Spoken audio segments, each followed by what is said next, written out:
Hello everyone, आज है 13 मार्च और आज इस वीडियो में हम बात करने जा रहे हैं यस बैंक के बारे में। 21 रुपए का शेयर है, 8% गिर चुका है। और देखा जाए तो आज बाजार की हालत बहुत ही ज़्यादा ख़राब है।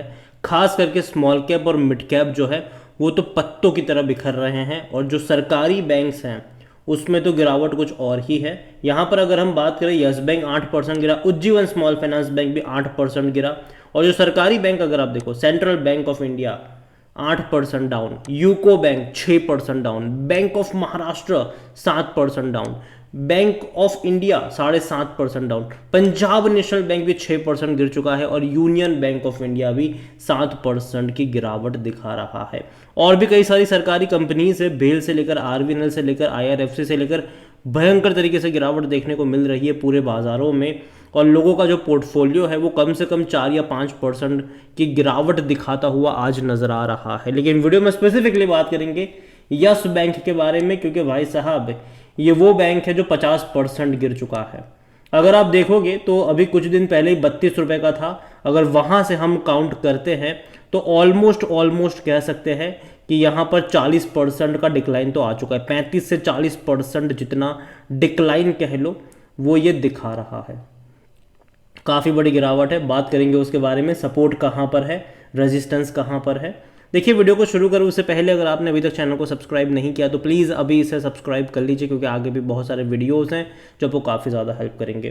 तो 21 रुपये का शेयर है और आज बड़ी गिरावट है। एक महीने में 25% गिर चुका है, और एक साल में अभी भी 34-35% का ग्रोथ ज़रूर है।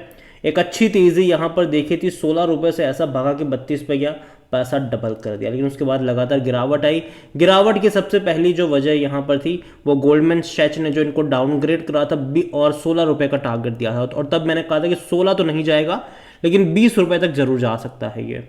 और कहीं ना कहीं अगर आप देखोगे तो 18 और 20 रुपए का जो लेवल है वो एक इनिशियल सपोर्ट के तौर पर यहाँ पर काम कर सकता है। एटलीस्ट वहाँ पर रुकना चाहिए, लेकिन इसका मतलब ये भी नहीं है कि वहाँ से तेज़ी लौट आएगी।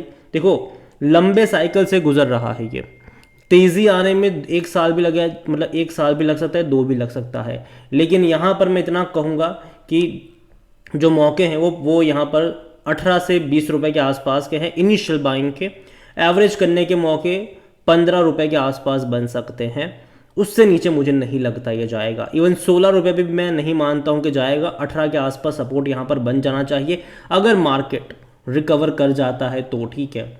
अगर मार्केट काफ़ी ख़राब ही रहा, इस तरीके के का ही रहा, तब तो शायद 16 भी चला जाए, लेकिन ऐसे चांसेस बहुत कम मुझे लगते हैं। मार्केट बहुत जल्दी रिकवर कर जाना चाहिए। ये जो महीना है मार्च का, डेफिनेटली ये फाइनेंशियल एंडिंग वाला है, तो कहीं ना कहीं मार्केट में आपको एक बहुत बड़ा उठापटक देखने को मिलता ज़रूर है। और इस बार स्मॉल कैप और मिड कैप की जम की पिटाई हो रही है, क्योंकि यही वो थे सेक्टर जिसने खूब सारा पैसा बना कर भी दिया था। और यस बैंक में क्या, अगर आप वॉल्यूम पे देखोगे तो भाई साहब ऑलमोस्ट 50 करोड़ तक के शेयर ट्रेड होने वाले हैं।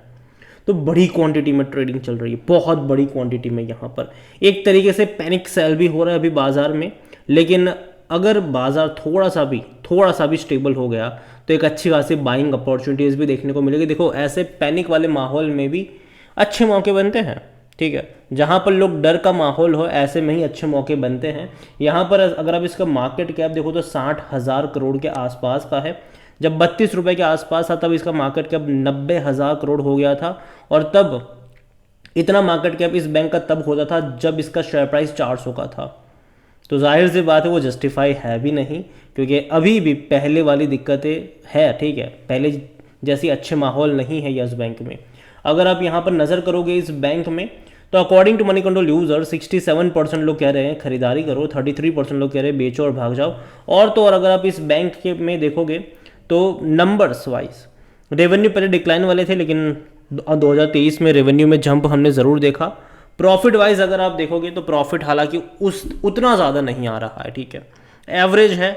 और लेकिन फिर भी ये उतना बेहतरीन नहीं है प्रॉफिट। रीज़न ये है कि शेयर्स की बहुत ज़्यादा डंपिंग यहाँ पर हुई है, आप उसे इनकार नहीं कर सकते।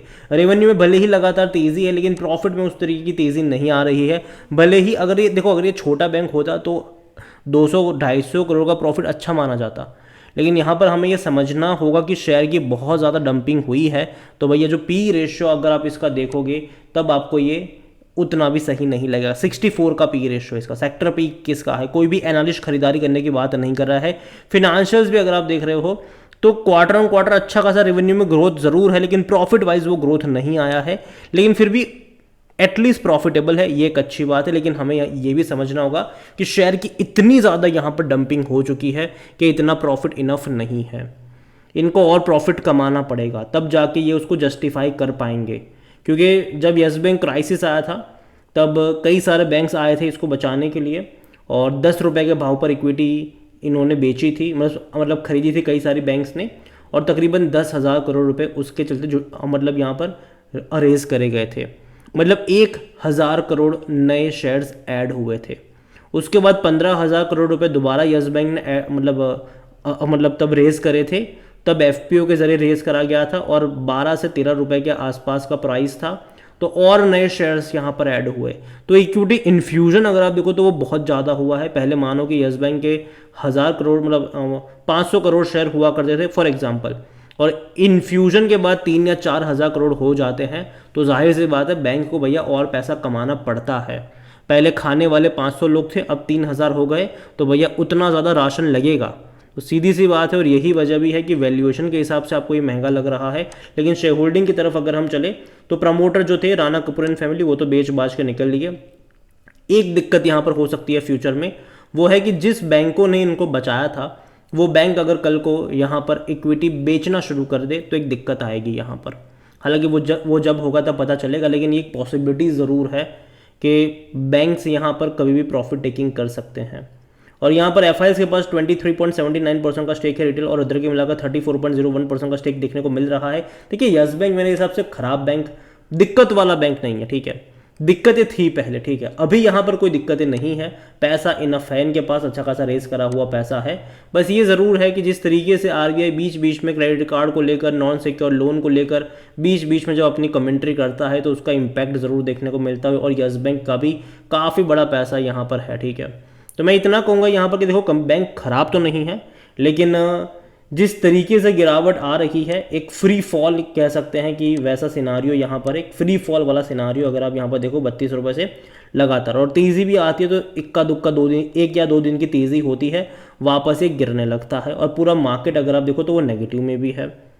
तो कहीं ना कहीं मैं इतना कहूँगा आपसे कि बैंक डूबेगा तो नहीं, पहली चीज़, लेकिन यहाँ पर मैं पहले भी बोल चुका हूँ कि 18 से 20 रुपये का लेवल जो है वहाँ से बाय ऑन डिप्स की शुरुआत हो सकती है। इवन जब ये गिरावट आ रही थी तब भी मैंने कहा था कि गोल्डमैन सैच्स का जो कमेंट्री है 16 रुपये जाएगा, वो मुझे नहीं लगता है, लेकिन 20 रुपये तक ज़रूर जाएगा। मैं अभी भी अपने उसी स्टेटमेंट पर कायम हूँ कि अगर आपको खरीदारी करनी है तो 18 से 20 रुपये के लेवल पर आपकी नज़र होनी चाहिए। लेकिन आपका जो टारगेट है यहाँ पर बने रहने का वो लॉन्ग टर्म का होना चाहिए। अगर 2-3 महीने का है तो मत आना, 18 पे भी जाए या फिर 15 पे जाए मत खरीदना।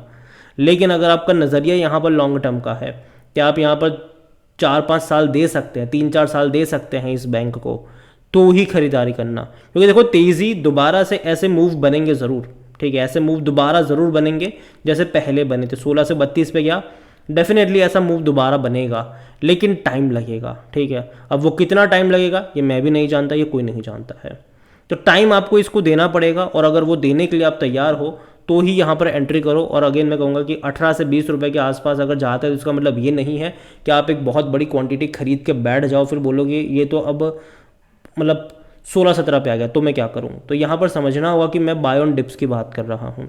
18 से 20 के आसपास आए, थोड़ी सी क्वांटिटी ऐड करो, 15-16 के आसपास आए, वहाँ पे एवरेज करने के जो मौके हैं वो आपको ढूंढने चाहिए। और आपका जो नज़रिया है वो कम से कम 3 या 4 साल का यहाँ पर होना चाहिए, ना कि 2-3 महीने का। मैं लॉन्ग टर्म की बात करूँगा, शॉर्ट टर्म की नहीं। अगेन ये मेरा पर्सनल ओपिनियन है, कोई बाय सेल रिकमेंडेशन नहीं है।